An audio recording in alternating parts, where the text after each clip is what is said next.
Hello विद्यार्थी मित्रों, मेरे YouTube चैनल निराला हिंदी क्लासेस में आपका स्वागत है। आज हम बात करने जा रहे हैं सूर्यकांत त्रिपाठी निराला के बारे में, जो कि छायावाद के कवि माने जाते हैं।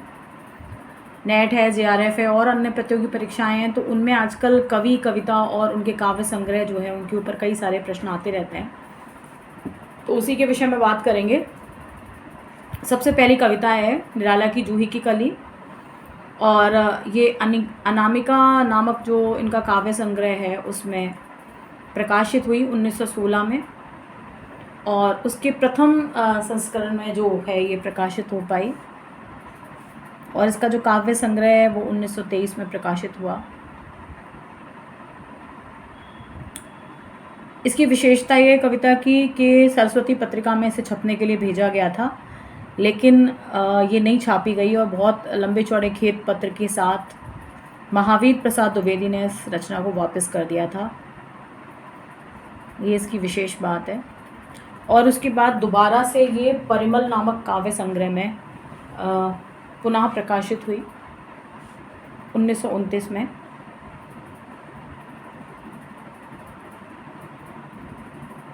ये ध्यान रखने योग्य बातें, कई बार ऐसे प्रश्न पूछ सकते हैं कि किसने इस रचना को वापस कर दिया सरस्वती में छपने से, तो महावीर प्रसाद द्विवेदी हैं, उन्होंने वापस किया।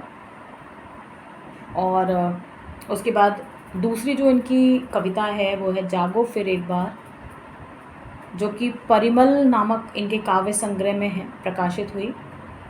इस कविता का प्रकाशन जो वर्ष है वो है 1929,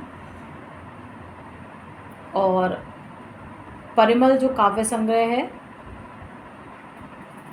वो पहले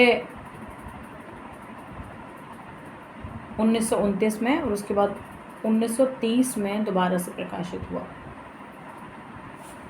और इसमें बहुत ही सरस जो कविताएं हैं वो इसमें रखी गई हैं परिमल में, ऐसा कहा जाता है। उसके बाद अगर तीसरी जो रचना है उसके बारे में बात करें, कविता के बारे में बात करें, तो वो है सरोज स्मृति। लंबी कविता है। निराला की पुत्री थी सरोज, जिनके निधन के बाद निराला ने सरोज स्मृति नामक जो रचना थी वो लिखी, कविता थी जो वो लिखी, और ये अनामिका के द्वितीय जो संस्करण था उसमें प्रकाशित हुई 1935 में। और द्वितीय संस्करण जो था अनामिका का वो आया 1938 में।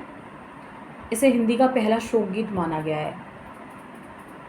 पहली बार किसी पिता ने अपने पुत्री के सारे जीवन का चित्रण जो है इसमें किया है।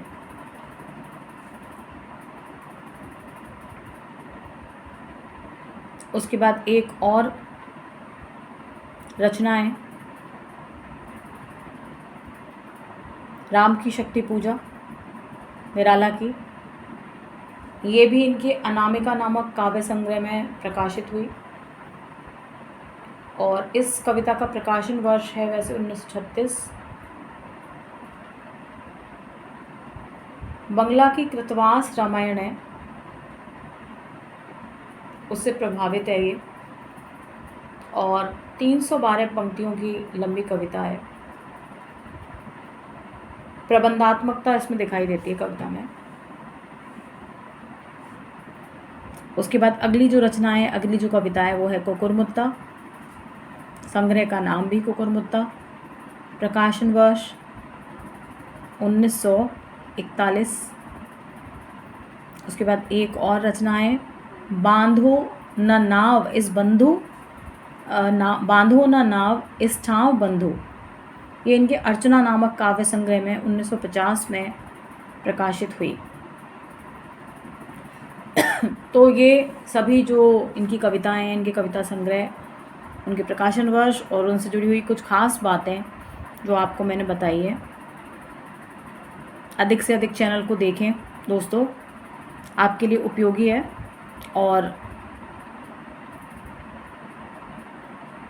लाइक, सब्सक्राइब, शेयर करना ना भूलें। धन्यवाद।